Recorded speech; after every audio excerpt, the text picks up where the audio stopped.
Idriss Deby presented himself as a strong leader, and that's what he was for his allies in the West and in Africa. This was him on the battlefront near Lake Chad last year, when his troops fought and eventually expelled Boko Haram in an ISIL-affiliated group. His death on another battlefront is a huge blow to allies and the fight against armed groups in the Sahel and elsewhere in Africa. There are concerns that with security challenges increasing at home, the country may limit or even reduce its participation in external conflicts. It was reported 2 or 3 days ago that Debby, before he died, was moving units that he had deployed to Mali and Niger back to Chad to help defend the capital.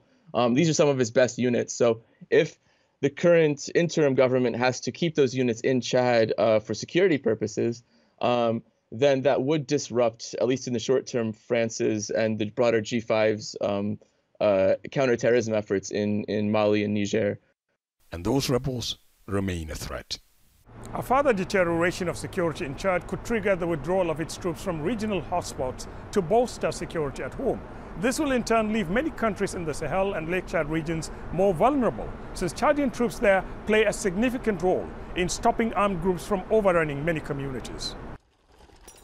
Chad, a country with a history of coups, civil war and tribal conflicts, is battling various rebel groups, the latest being the one in which President Deby lost his life. The group was until a year ago based in Libya and was fighting alongside mercenaries under Khalifa Haftar.